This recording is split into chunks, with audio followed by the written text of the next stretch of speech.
Hello viewers, आज के video में हम देखने वाले हैं कक्षा 10वीं सामाजिक विज्ञान में राजनीति मतलब जो लोकतांत्रिक राजनीति आपका विषय है उसमें अध्याय 2 संघवाद का फुल सॉल्यूशन आज हम करेंगे। और ये आपकी निदानात्मक कक्षाओं हेतु जो मॉड्यूल है उसमें से सॉल्यूशन कर रहे हैं और इसी में से आपके एग्जाम में क्वेश्चन पूछे जाएंगे। तो शुरू करते हैं। अध्याय 2 संघवाद। इसका पहला प्रश्न है, सही विकल्प का चयन कीजिए। इसमें पहला है, राज्य पुनर्गठन आयोग की स्थापना हुई थी। तो राज्य पुनर्गठन आयोग की स्थापना हुई थी 29 दिसंबर 1953 को। इसके बाद दूसरा है, संविधान का रक्षक कहा जाता है राष्ट्रपति, सर्वोच्च न्यायालय, प्रधानमंत्री या कानून मंत्री। तो संविधान का रक्षक सर्वोच्च न्यायालय को कहा जाता है। इसके बाद तीसरा है, केंद्र और राज्य सरकारें दोनों कानून बना सकती है संघीय सूची, राज्य सूची, सुरक्षा पर या समवर्ती सूची पर। तो केंद्र और राज्य सरकारें दोनों कानून बना सकती है समवर्ती सूची पर। इसके बाद चौथा है, शिक्षा किस सूची का विषय है? राज्य सूची, संघ सूची, समवर्ती सूची या इनमें से कोई नहीं। तो शिक्षा जो है वह समवर्ती सूची का विषय है। पांचवा है, ग्रामीण स्थानीय सरकार किस नाम से लोकप्रिय है? तो ग्रामीण स्थानीय जो सरकार है वह पंचायती राज के नाम से लोकप्रिय है। इसके बाद छठा है, संघ सूची का विषय नहीं है मुद्रा, बैंकिंग, विदेशी मामले या कानून व्यवस्था। तो संघ सूची का विषय नहीं है कानून व्यवस्था। इसके बाद अगला प्रश्न है, रिक्त स्थान की पूर्ति कीजिए। तो इसमें जो पहला प्रश्न है, भारतीय संविधान ने भारत को राज्यों का घोषित किया है। तो भारतीय संविधान ने भारत को राज्यों का संघ घोषित किया है, राज्यों का संघ घोषित किया है। दूसरा है, भारतीय संविधान में भाषाओं को अनुसूची में रखा गया है। तो भारतीय संविधान में भाषाओं को 8वीं अनुसूची में रखा गया है। इसके बाद तीसरा रिक्त स्थान है, 73वां संविधान संशोधन आधारित है। तो 73वां संविधान संशोधन जो है वह त्रिस्तरीय पंचायती राज, ठीक है, पंचायती राज पूरा वाक्य हमें यहाँ लिखना है, त्रिस्तरीय पंचायती राज पर आधारित है, ठीक है, त्रिस्तरीय पंचायती राज पर आधारित है। इसके बाद चौथा है, नगर निगम का मुखिया होता है। तो नगर निगम का जो मुखिया है वह महापौर होता है, महापौर होता है। इसके बाद पांचवा है, ग्राम पंचायत का मुखिया होता है। तो ग्राम पंचायत का मुखिया सरपंच होता है। इसके बाद अगला प्रश्न नंबर तीसरा है, सत्य असत्य का चयन कीजिए। इसमें पहला है, वर्तमान भारत में 28 राज्य व 8 केंद्र शासित राज्य हैं। तो यह कथन सही है, सत्य हमें यहाँ लिखना है।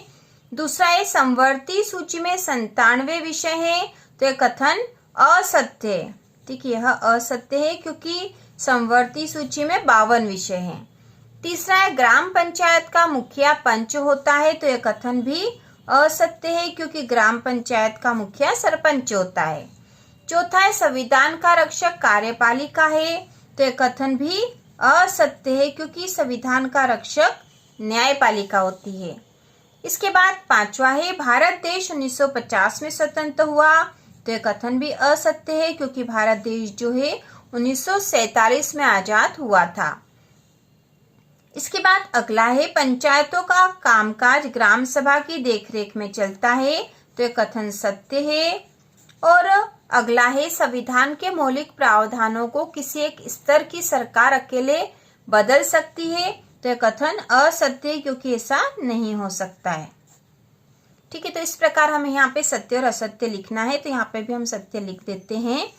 इसके बाद अगला जो प्रश्न है, सही जोड़ी का मिलान कीजिए। तो यहाँ पे खंड क और खंड ख दे रखे हैं। तो खंड क में है संघ सूची, राज्य सूची, समवर्ती सूची, नगर निगम और ग्राम पंचायत।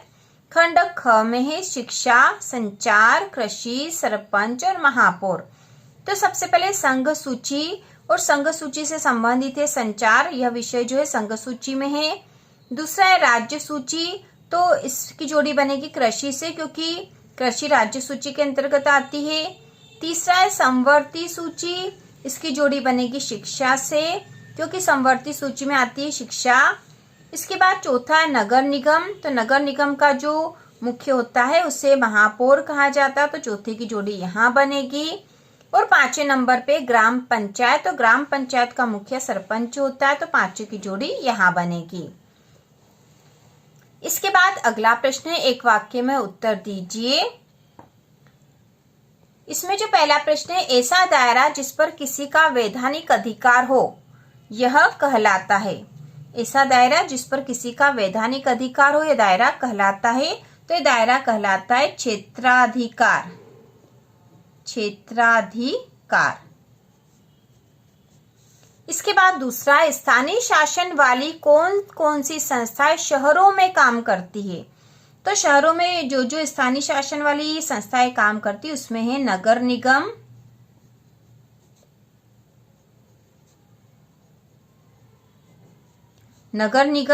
नगर परिषद,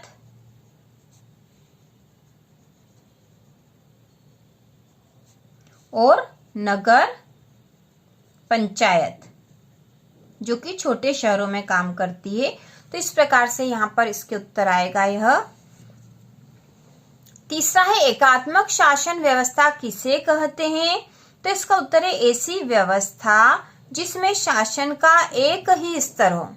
ठीक है, एकात्मक शासन व्यवस्था किसे कहते हैं, तो ऐसी व्यवस्था जिसमें शासन का एक ही स्तर हो उसे एकात्मक शासन व्यवस्था कहते हैं।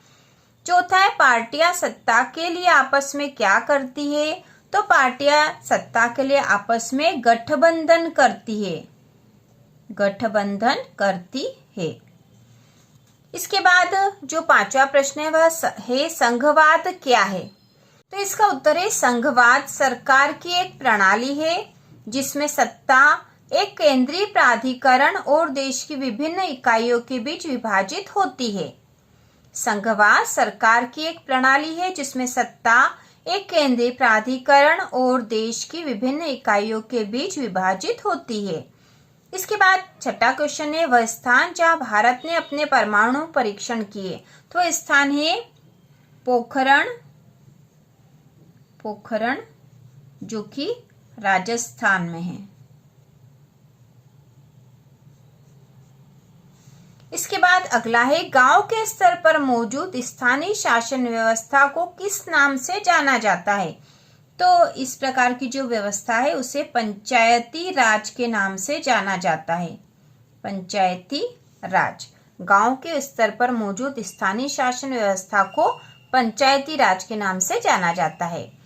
इसके बाद अगला प्रश्न है, विभिन्न स्तर की सरकारों के बीच अधिकारों के विवाद की स्थिति में कौन निर्णायक की भूमिका निभाता है। विभिन्न स्तर की सरकारों के बीच अधिकारों के विवाद की स्थिति में कौन निर्णायक की भूमिका निभाता है। तो यहाँ पे आएगा सर्वोच्च न्यायालय, सर्वोच्च न्यायालय। इस प्रकार से हमने एक वाक्य वाले उत्तर भी कर लिए और इसके बाद अति लघुत्तरी और लघुत्तरी प्रश्नों का हल भी करेंगे। तो इसी प्रकार के और वीडियो देखने के लिए, कक्षा 10 की संपूर्ण तैयारी करने के लिए चैनल को सब्सक्राइब कीजिए।